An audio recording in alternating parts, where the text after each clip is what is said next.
आता सगळं sort out झाल्याने सर्वजण येऊन बाहेर सोफ्यावर बसले होते. मिस्टर अग्निहोत्रीही त्यांच्या सुलूचा हात पकडून त्यांच्या बाजूला बसलेले. आता ही साथ त्यांना कधीच सोडायची नव्हती. सिया आणि नित्या मिळून सर्वांसाठी काहीतरी गोडाचं बनवत होत्या. इतका आनंदाचा क्षण होता म्हटल्यावर सिया तिच्या हाताने काही बनवणार नाही असं होणार होतं का? त्यात आरवने गाजरच्या हलव्याची रिक्वायरमेंट केलेली, तर आता तेच बनवत होती ती, ज्यात नित्या तिची पूर्ण मदत करत होती. मिस्टर अग्निहोत्रींना देविकाही ह्या गटात सामील होती ह्याची काहीच कल्पना नसल्याने अग्नीने तिला झालं ते विसरून शांत बसायला सांगितलेलं. उगाच आता भावा बहिणींच्या नात्यावर त्याला भूतकाळाची काळी सावलीही पडू द्यायची नव्हती. मुळात त्याला त्याच्या घरातच आता कसलंच मागचं सावट ठेवायचं नव्हतं. देविका ही नित्या आणि आरवची एंगेजमेंट झाली ऐकून भरपूर खुश झालेली. आपली लेक आपल्याच नजरेसमोर राहणार याहून जास्त तिला तरी काय हवे होतं ना. आणि तिच्या डोळ्यात दिसणारं आरवसाठीचं भरमसाठ प्रेम तीही पाहू शकत होती. आरव, यार मला वाटलं नव्हतं तू इतका रडू असशील म्हणून. विष्णू आरवच्या बाजूलाच बसल्याने त्याला आत्ता कुठे जाऊन या नवाबाला डिवचायचा चान्स मिळाला होता म्हटल्यावर तो कसला सोडतोय ना. म्हणून सर्वांवर नजर फिरवत त्याने हळूच आरवला पिन मारून घेतली. म्हणजे खरंच या माणसाला खोड्या काढल्याशिवाय जमायचंच नाही. पण त्याच्या बोलण्यावर आरवचं आकसलेलं तोंड झटक्यातच त्याच्याकडे फिरलं. बिग बी, कसला असशील रे तू? माझ्या भावनांची मस्करी करत आहेस? मी आणि रडू, आणि तुझं काय? डॅडने तुलाही त्यांचा मुलगा म्हटल्यावर तुझ्या डोळ्यातून अत्तर वाहत होतं का? आरवने वैतागत असं काय अगदीच केबिलवानं तोंड केलं की जणू विष्णू त्याचा छळच करत आहे. ओहो, आता टोचलं का तुला? कारट्या, काल एकांशाने शिशी केल्यावर कोणीतरी माझी ही खूपच खेचत होतं ते विसरला का तू?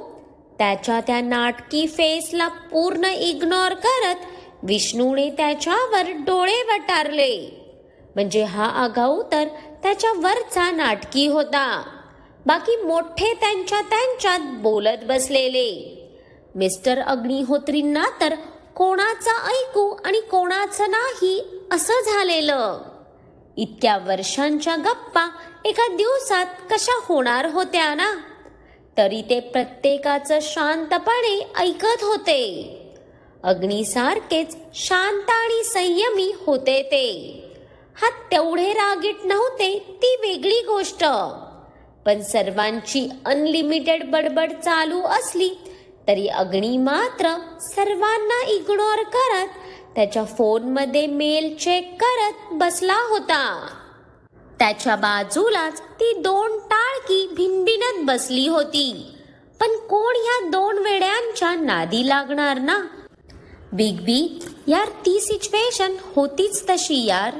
पण खरं बोल, हे जर माझ्या बाबतीत झालं असतं तर तू सुद्धा हसला नसता का? आरवला कालची विष्णूची बिथरलेली हालत आठवून आत्ताही हसू आलं. तसं विष्णूही तो प्रसंग आठवून गालात हसला.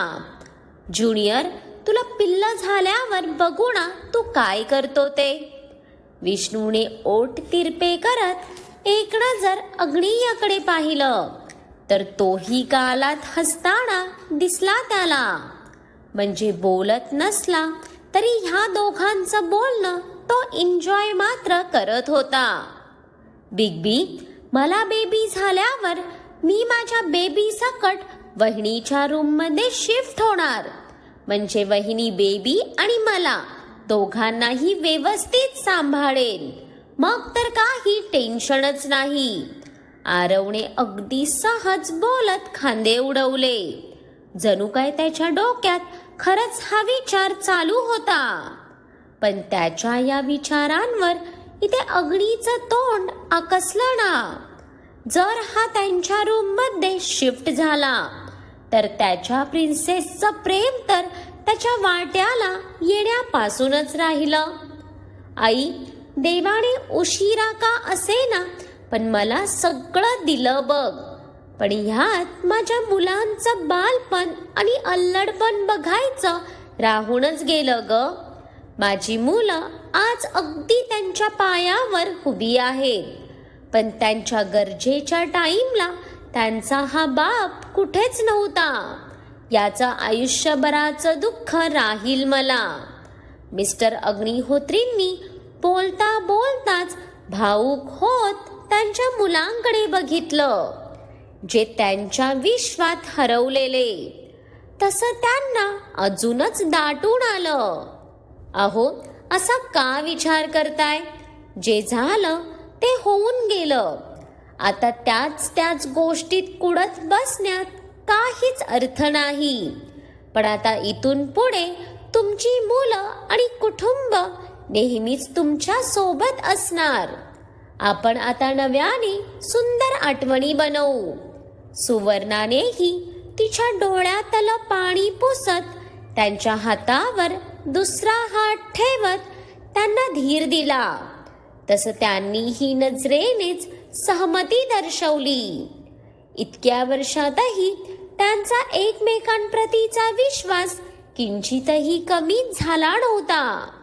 मम्मा, मम्मा, इथे यांच्या गप्पा चालूच होत्या की त्या अचानक आलेल्या रडवेल्या आवाजाने सर्वांच्याच माना तिकडे वळल्या. तर मागे रीटा किटोला घेऊन उभी होती आणि तिच्याच मागे उभ्या नॅनीने एकांशाला घेतलं होतं. पण त्या दोन पिल्लांना बघून इथे मिस्टर अग्निहोत्रींसोबत देविकाही शॉकच झाले. अगं बाई, उठलं का हे वादळ? बट किटोला बघून इथे आजीच्या तोंडून नेहमीसारखी स्तुती सुमणे निघायला आरवची रागीट नजर तिच्यावर पडली ना. आजी, माझ्या परीला वादळ बोलू नको काय? त्याच्या पिल्लांना कोणी काय बोललेलं त्याला सहनच व्हायचं नाही. जा रे जा, आला मोठा मला बोलणारा. आता मी काय तुझा ऐकत नसते. आता माझा मुलगा आला आहे आणि त्याला मी तू माझा किती छळ केलास ते सगळं सांगणार. मुलगा आल्यावर तर आजीचे तेवरच बदललेले. ते बघून इथे आरवने तिच्याकडे असं काय बारीक नजर करून पाहिलं की आजीने नाक मुरडत चेहरा फिरवला. ही म्हातारी काय आत्ता त्याच्या तावडीत येणार नव्हती. अहो, ओळखा पाहू, हे कोण आहेत? सुवर्णाने त्या पिल्लांना पाहून मिस्टर अग्निहोत्रींच्या डोळ्यात उमललेलं आश्चर्य बरोबर टिपलं आणि तीही कुतूहलाने त्यांच्याकडे बघत गालात हसली. पण इथे किटोला पाहून देविकाचे हात मात्र तोंडावर आलेले आणि ती भरलेल्या डोळ्यांनीच कधी अग्नीकडे तर कधी त्या परीकडे बघत होती. सियाग्नीचं अगदी गोड मिश्रण होती ती. डॅडा. पण जसं किटोचं लक्ष तिच्याकडे प्रेमाने पाहणाऱ्या तिच्या डॅडाकडे गेलं, इथे मॅडमची वळवळ सुरू झालेली बघून रीटाने हसतच तिला खाली सोडलं. तशी ती तिचे इवले इवले पाय टाकत धडपडतच तिच्या डॅडाकडे यायला त्याच्या ओठांवरचं हसू आणखीनच गडद झालं. तिच्या डॅडाला बघून तिच्या त्या गोंडस बोलक्या डोळ्यातला आनंद अगदी नेक्स्ट लेवलवर पोहोचायचा. अग्नी म्हणजे तिच्यासाठी सर्वात प्रिशियस गोष्ट होती. पण तिच्या तोंडून निघालेले ते इवलूशे शब्द ऐकून इथे मिस्टर अग्निहोत्री मात्र सुन्न झाले. ती अग्नीला डॅड बोलतीये बघून त्यांना समजायला टाइमच लागला नाही. आणि आपल्या अग्नीची लेक आणि त्यांची नात बघून त्यांचे डोळे आनंदाने भरून आले. तिचे ते काळे भोर लांब केस, गुलाबी गाल आणि लाल चुटक ओठ बघून तर कोणालाही त्या पाडसावर प्रेम येईल. इतकी सुंदर होती ती, अगदी तिच्या मम्मासारखी. डॅडा, मम्मा, अग्नीच्या मांडीवर टॅप करत किती केविलवाणा प्रश्न होता तिचा. मगाचपासून आई विना राहिलेली ती तिला आत्ता कुठे जाऊन तिच्या मम्माची आठवण झालेली वाटतं. प्रिन्सीची मम्मा तर किचनमध्ये आहे. अग्नीने त्याच्या लेकीच्या केसांवर हात फिरवत तिला प्रेमाने उत्तर दिलं. तिच्या बाबतीत एक साहेब कमालीचे गोड होते बरं. त्याने सांगताच तिची नजरही किचनकडे गेली आणि ती तोंडात हात टाकत त्या दिशेला बघू लागली. ते बघून बाकी सर्वांना तिचा हसूच आलं. तिच्या लीलाही त्या कान्हापेक्षा काही कमी नव्हत्या. किटो, राजा, हे बघ, हे कोण आलंय? ते लेकरू तिच्या मम्माकडे जाण्याच्या विचारातच होतं की सुवर्णाच्या आवाजाने तिने त्या दिशेला पाहिलं आणि तिची नजर थेट जाऊन त्यांच्या बाजूला बसलेल्या त्या अनोळखी चेहऱ्यावर स्थिरावली. तसं ते लेकरू तिच्या त्या मोठ्या पाणीदार डोळ्यांनी त्यांना बघतच राहिलं. चेहरा नवीन असला तरी तिला तो कुठेतरी पाहिल्यासारखा वाटत होता. पण तिला आपल्याकडे पाहताना बघून मिस्टर अग्निहोत्रींच्या हाताला कंप सुटून त्यांचे डोळे काठोकाठ भरून आले. त्यांच्या अग्नीचा अगदी गोंडस असा अंश होती ती. तिने त्यांच्यावर रोखलेली नजर एक क्षण फिरवून अग्नी आणि आरववर आणली. जणू त्यांच्या चेहऱ्यावरचं साम्य तिनेही टिपलं होतं. पण तिच्या त्या गुलाबी चेहऱ्यावरचा गोंडस गोंधळ बाकी सर्वांना मात्र गोड वाटून गेला. त्या तिघांनाही बारी बारीने बघत होती ती. प्रिन्सी, बच्चा, अग्नी तिला इतकं बावरलेलं बघून हसत उचलून घेणार की बाबा. तोच तिच्या तोंडून निघालेल्या त्या हाकेने इथे सगळ्यांना आश्चर्य वाटलंच नाही. कारण सुवर्णाच्या रूममध्ये तिने त्यांचा फोटो पाहिला होता. बट आपल्या नातीने आपल्याला ओळखलेलं बघून मिस्टर अग्निहोत्रींना त्यांच्या भावना आवरताच आल्या नाहीत आणि त्यांनी उठून पुढे होत त्यांच्या नातीला उचलून हृदयाशी लावलं. पण जितका आनंद त्यांना त्यांच्या मुलांना बघून झाला नव्हता, त्याहूनही जास्त खुश ते आपल्या नातीला बघून झाले होते. ते म्हणतात ना, दुधापेक्षा साय गोड, ते उगाच का? बाबा, त्यांनी उचलून घेताच किटोने तर त्यांच्या खांद्यावर मान टाकत त्यांच्या नामाचा जपच सुरू केला.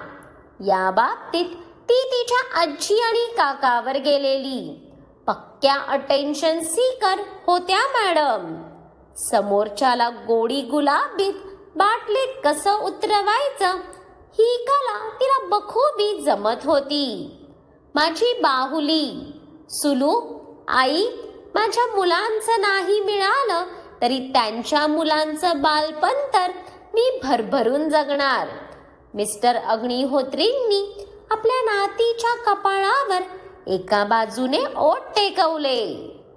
पण त्यांचं ऐकून आजी आणि सुवर्णानेही त्यांच्या डोळ्यातलं पाणी पुसलं. खरंच हा सर्वांसाठी अगदी भावुक क्षण होता. रीटा, बेटा, माझ्या नातवाला नाही दाखवणार का मला? पण जसं मिस्टर अग्निहोत्रींचं लक्ष त्या नॅनीच्या हातात वळवळणाऱ्या त्या कापसाच्या गोळ्यावर गेलं. त्यांचं हसू किती ते गडद झालं. देवाने एक नाही तर दोन दोन गोड अशी रत्न दिलेली त्यांना. आणि अजून थोडे दिवस थांबले तर अजून दोनही लवकरच भेटतील. कारण त्यांना अजून त्यांच्या गुणी आरवचा अनलिमिटेड रोमॅन्स माहीत कुठे होता. त्या मुलाची लक्षणं बघून तो काय एकावर भागेल असं वाटत नव्हतं. मिस्टर अग्निहोत्रींच्या बोलण्यावर रीटाचे डोळेही टचकन भरून तिने विष्णूकडे बघितलं. तर त्यानेही डोळ्यात त्याला पाणी अडवत फक्त मान हलवली. अमेरिकेला त्यांच्या समोर तोच जात असल्याने त्यांनी बोलण्यात ह्या वेड्याचा पूर्ण बायोडेटा काढलेला. अग्नीचे वडील होते ते, मग त्यांना बोलण्यात कोण हरवू शकणार होतं ना. ते किटोला घेऊन तसे सोफ्यावर बसतात रीटाने एकांशलाही त्यांच्याकडे दिलं. तशी आपली किटो बेबी एकदम गुणी बाळासारखी शांत बसली. तिच्या बाबूवर तिचा खूपच जीव होता आणि सियाने तिला योग्य ती शिकवण दिल्याने ती त्याच्या बाबतीत अगदीच मॅच्युअर्ड बिहेव करायची. आणि का करणार नाही ना, शेवटी ती त्याची मोठी दीदी जे होती. खरंच आई, यापेक्षा मोठं सुख ते काय ग. आज मला तर सगळं काही मिळालं बाबा. त्यांच्या या दोन नातवंडांना बघून त्यांच्या डोळ्यातून अश्रूंचा पूर ओसंडत होता. ते इतके खुश झालेले की त्यांना त्यांचा 24 वर्षाचा वनवासही नगण्य वाटू लागला. बिग बी, त्याला हनीने पॅम्पर तर घातलंय ना रे. पण इथे या आनंदाच्या क्षणातही आरवची नजर त्या पिल्लाच्या खाली जाऊन स्थिरावली. म्हणजे कुणाचं काय आणि या मुलाचं काय बघा. पण त्याचं ऐकून इथे विष्णूचे धाबे दणाणले ना. आणि त्यानेही घाबरून त्याच्या लेकाचं ढुंगण बघितलं. तशी त्याला हगीजची स्ट्रीप दिसताच त्याने किती ते मोकळा श्वास सोडला हे विचारूच नका. हे इवलूचं पिल्लू नेहमीच त्याचा जीव काढायचं. नंतर सियाने सगळ्यांसाठी गाजरचा हलवा आणताच आरवने घाईतच उठून पहिला त्याचा बाऊल घेतला. तसा त्याचा उत्तावेळपणा बघून बाकी सगळे त्याच्याकडे बघून हसू लागले. न मिळाल्यासारखं करायचं हे कार्ट. अहो, हे घ्या तुमचा बाऊल. सियाने सगळ्यांना देऊन ती शेवटचा बाऊल घेऊन अग्नीकडे आली. तसं त्याने अगदी निर्विकार चेहऱ्याने तिच्याकडे पाहिलं. असे पाहू नका, मी केला आहे तर तुम्हाला खावंच लागणार. सियाने दटावतच त्याच्या तोंडासमोर चमचा पकडताच त्याने तोच चमचा पकडून तिच्या तोंडात टाकला. तसं तिने चिडतच त्याच्याकडे बघितलं. तर आता त्याने तिच्या हातातला बाऊल घेऊन खायला सुरुवात केली. Now it's more tasty and sweet. अग्नीने डोळा मारत तो चमचा आता तोंडात टाकायला तिने लाजून नजर झुकवली. या दोघांना जगाची कधी पर्वाच नसायची. सो फायनली आपल्या किटो बेबीही त्यांच्या आजोबांना भेटल्या आहेत. आणि तिला बघून तर त्यांना काय तो आनंद झालाय. आता हा आनंद फ्युचरमध्ये टिकू दे म्हणजे झालं. नाहीतर आजीसारखी ह्यांचीही गत करून सोडायची ही बया. बरं असो, आजचा भाग कसा वाटला हे मला कमेंट्स करून नक्कीच कळवा. आता या स्टोरीचे लास्टचे 2-3 भाग राहिले आहेत, ते आवर्जून एन्जॉय करा. त्यानंतर नवीन स्टोरीत तर आपण भेटूच म्हणा. त्यामुळे आजच्या भागाला भरभरून प्रेम देऊन आवडला असेल तर खूप साऱ्या लोकांसोबत शेअर करा. आणि ज्यांनी कोणी अजून माझ्या चॅनलला सबस्क्राईब नाही केलं त्यांनी नवीन स्टोरीच्या आनंदात तरी फक्त वाचून न पळता सबस्क्राईब करूनच सोडा.